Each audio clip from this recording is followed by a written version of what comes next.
I'm gonna give it to Reek and Ramsay. Sure, that's a good duo. That's a fire duo.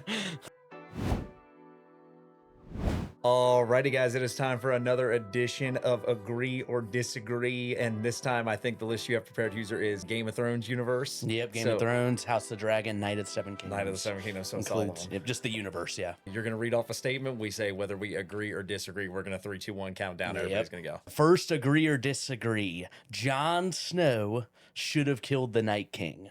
Agree or disagree? Wow. All right. I'm ready. You guys ready?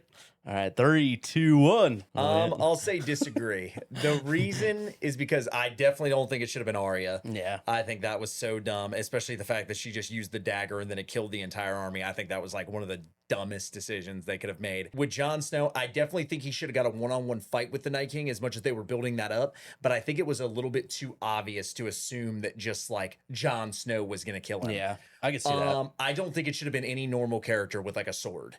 I don't think that's what it should have took him out. I thought it should have been something that was a little bit more magical. Like, I definitely think Bran, especially, I figured that's where they were going because Bran's whole story is tied to the Night King and he's supposed to be such a powerful character as the Three-Eyed Raven. I figured they were going to have to use his warging ability in some way to do it, or just some other form of magic would take him out. I don't think it should have been somebody with a sword, but I do think Jon Snow should have at least got a one-on-one fight with him. Yeah, that's how I think. I would think I'm just trying to get in the head of when it aired back then. Yeah. But yeah, a lot of people obviously thought, Jon Snow would kill him, which, you know, I was kind of hoping for. But yeah, Arya to me just didn't like, just how I knew she was training to be like an assassin, then she was gone for a whole season doing that. But I don't know just how it happened too. They were all in a circle and she just somehow just got by them. Yeah, literally just a gust of wind. Yeah, Jeff Hardy swanton off the top rope. I didn't like that at all. I would rather somebody else have done it. I hated that. I agreed with that because kind of with the whole Song of Ice and Fire, promising that like Prince of Light or whatever, he should be taking out like the #1 villain, which was the Night King. Yeah, they were building that up the whole entire time. So yeah. So with that prophecy, I felt like that would have fulfilled that. Made sense. Yeah. Yeah, I wouldn't have been mad at the decision, but I just think it would have been obvious to see that coming. All right, next one. Jaime Lannister's ending ruined his character arc. Agree or disagree?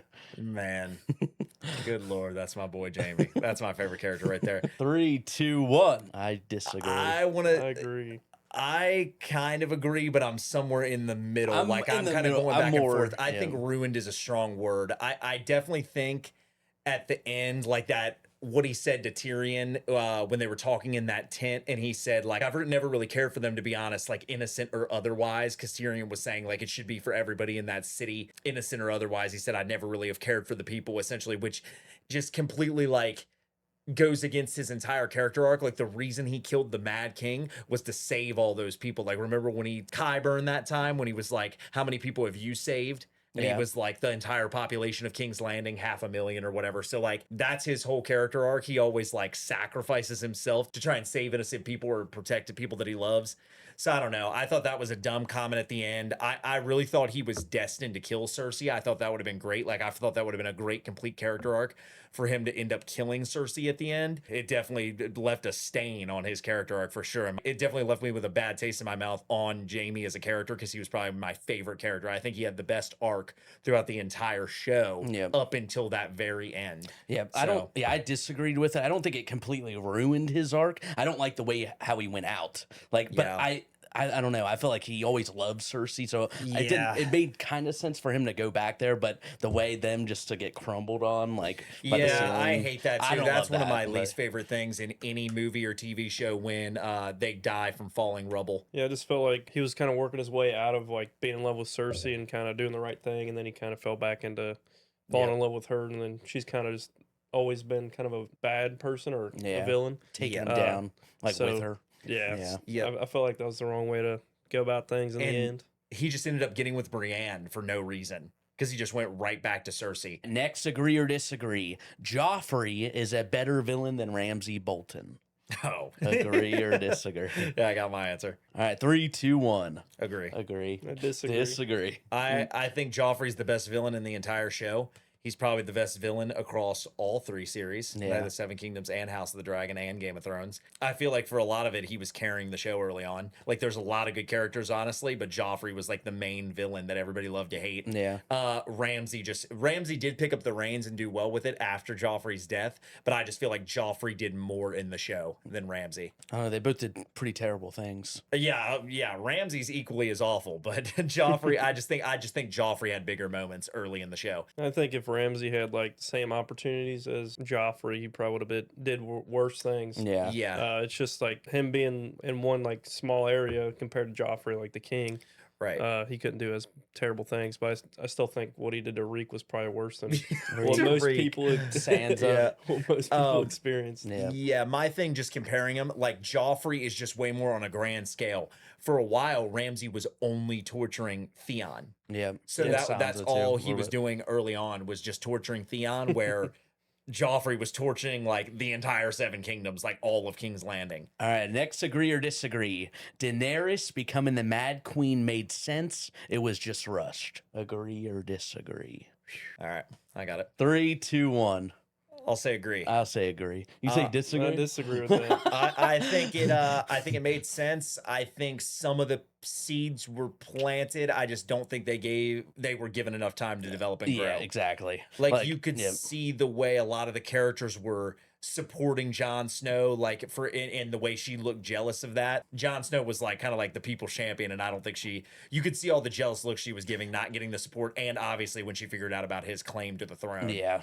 She definitely wanted to keep it a secret. So I think it was a little bit foreshadowed, and just with her dad being the Mad King, I think like the seeds were kind of planted there. I'm not mad at the decision. I just think it was rushed. Like I think if it would have went like 10 seasons and we would have gotten like another 2 seasons of development on that, it would have made more sense. I don't think it was needed at all, because her whole development started from like when she was with her brother, and you could tell she kind of like tried to help people back then even. So Yeah. and then that whole way through, she's just sitting there trying to help everybody out. Although, How do you think it should have ended for her? Taking over King's Landing, becoming the queen without burning everything, of course. Just ruling after that instead of getting murdered by Jon Snow because she did turn into the Mad Queen. Yeah, that is the one thing I do hate. I hate that we followed Daenerys and Jon the entire series, and they were like the 2 people to root for that you thought were obvious candidates to be king or queen, and then at the end neither one of them gets it. Agree or disagree? The greens are more interesting than the blacks. Agree or disagree? So More interesting. Mm-hmm. All right, 3, 2, 1. I'm gonna disagree. I'll disagree as well. I'm gonna agree. Oh, I thought you were gonna say agree. No, I said I don't want to be recency biased, because I think in season 3 they are. I think so, yeah. Yeah, especially because of Aegon. Like Aegon's really carrying that. It's tough just because in season 1 and 2, it's like not even close. Like Rhaenyra and Daemon are so much more interesting than anybody on that side, I think. Yeah. But in season 3, I think Aegon's storyline like really carries it. Obviously, Aemond is good as well. Yeah, I have the blacks a little bit higher, like more interesting. Not that it's like far off, but because I do like a lot of people on the green side too. But yeah, as of right now, I would say the blacks have a little edge there. Yeah, we'll see after season 4. But for now, I won't be recency biased. I'll keep it on Rhaenyra and Daemon. I'm going to say the greens, mainly because Helena and, like you said, Aegon, he's been kind of carrying too. But Helena's, like, she had her, like, weird stuff with her dreams and stuff like that. So we didn't really know too much about her character. Yeah. So she was kind of interesting in that aspect. Because even like Criston Cole, if you consider him on the green side, he was even more interesting in season 3 to me. Yeah. I like the whole guerrilla warfare thing they were doing with him. So yeah, season 3, I'll give it to you, but for the first 2 seasons, I can't.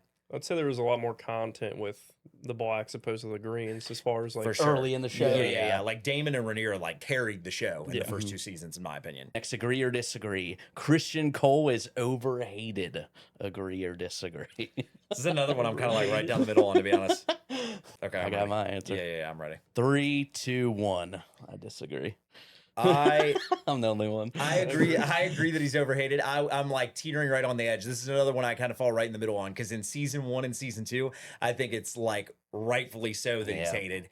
In season 3, again, kind of like Allison for me. Like in season 1 and season 2, I think he's extremely annoying. But in season 3, I think he's a lot more likable. Yeah. So I don't know. That's another one I kind of fall in the middle on. Yeah, I disagree. I think he's rightfully hated. I don't know. Ever since I didn't mind him at first when he first came in, like when he fought Daemon at that like arena in the first, when they jousted, and that wasn't too bad. But then once he got on like the Kingsguard, and once Rhaenyra like rejected him, I feel like he just turned into just like annoying. Like he was always I feel just complaining. I feel like a lot of people carried that hatred for him through season 3, but I feel like season 3 he did do better. He grew on me a lot in season 3. No, I wouldn't say a lot for me, but he was like an okay character at that point. I didn't think he did anything like crazy that make me like hate his character. So I think he did everything he should, except for the end where he just like knew he was going on a suicide mission. But that's the only kind of dumb thing. I don't think I like hated him for anything crazy. I thought that had order. I liked the suicide mission. I liked the speech telling them that they knew they were going to die. Yeah, I like that. All right, next one. So this is a Night of the Seven Kingdoms. Dunk and Egg have the best duo dynamic in the entire franchise. Yeah, they're taking the game, baby. 3, 2, 1.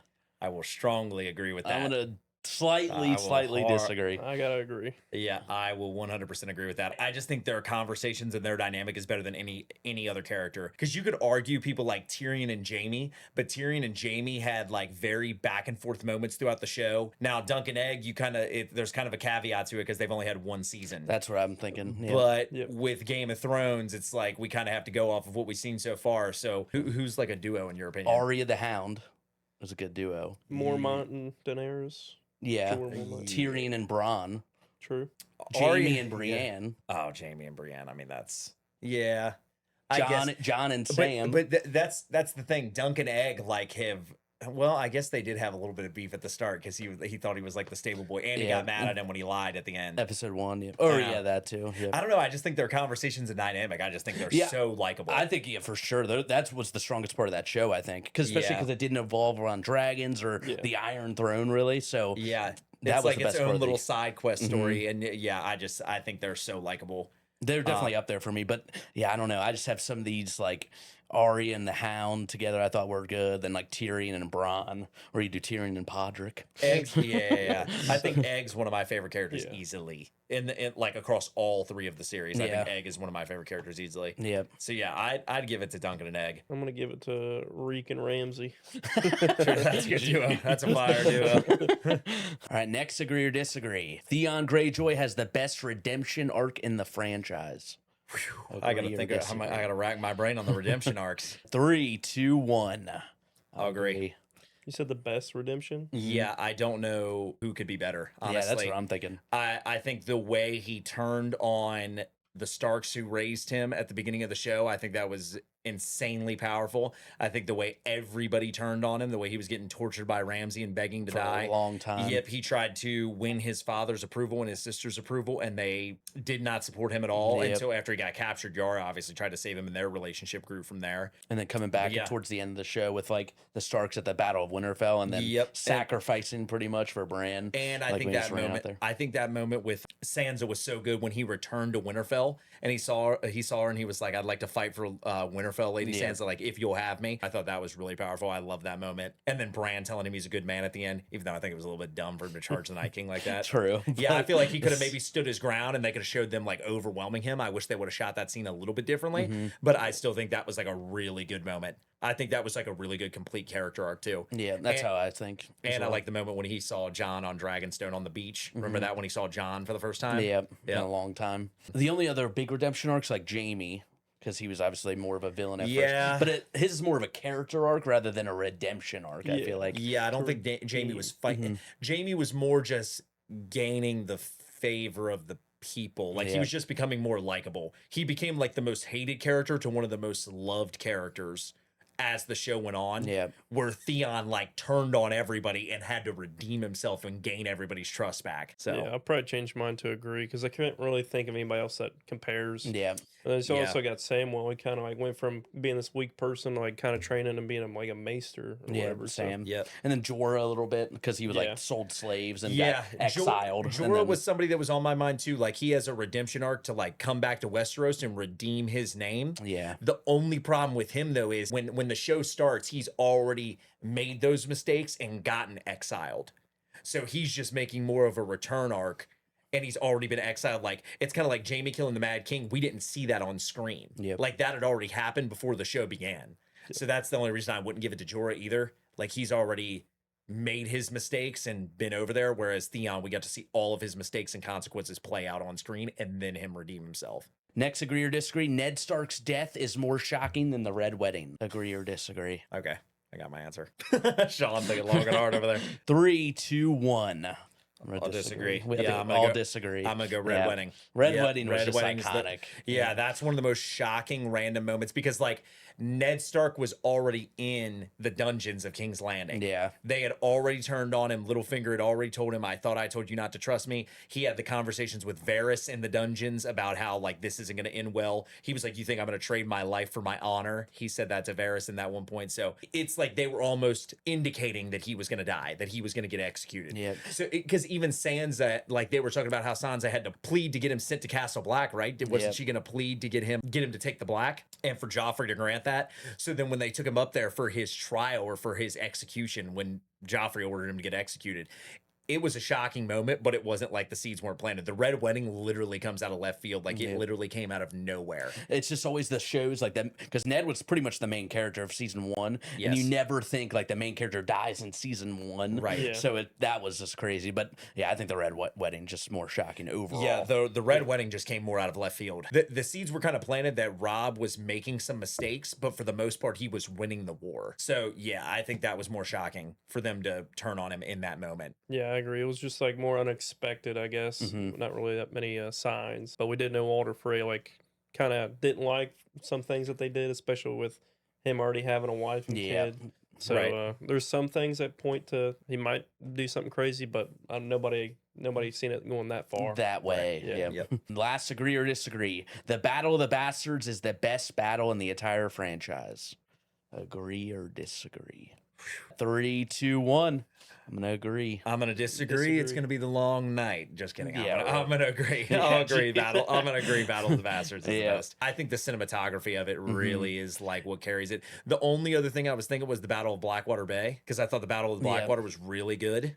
A lot of people say Hard Home too. Hard Home's up there.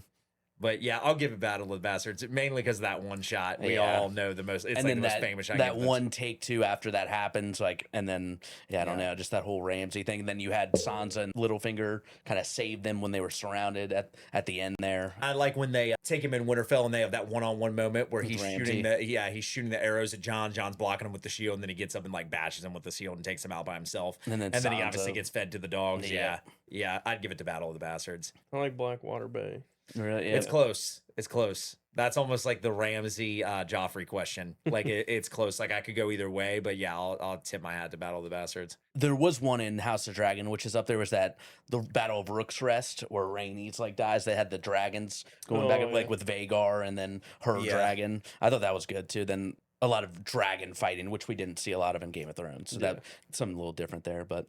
Yep. It should have been the Long Night. Long Night should have been the Avengers Endgame final battle. Yep, they ruined that. That was not. Yeah, that's a shame. Couldn't see half of it. Yep. Yeah, so dark, and it's got Taken 3 shaky cam. Can't even see what's going on. And it's then cut. Some people would be surrounded by 100 people, and then it would cut the to continuity of it made no sense. Like literally, there's that moment where Sam's like, Jon, and he's like surrounded at the wall. 30 seconds later, they cut back to him, and the area's relatively clear. Like same thing with Theon and the Ironborn guys. Surrounded Bran. They look like they're literally getting flooded by hundreds of zombies, and then 30 seconds later it's like relatively cleared out. It just looks like they're getting swarmed, and then all this it's just like the editing was so bad. Alrighty guys, that is going to do it for another edition of Agree or Disagree. If you guys enjoyed this, please leave a thumbs up down below, leave a comment letting us know what you guys thought of this video, and come back next week for more content. We appreciate you guys watching. Peace.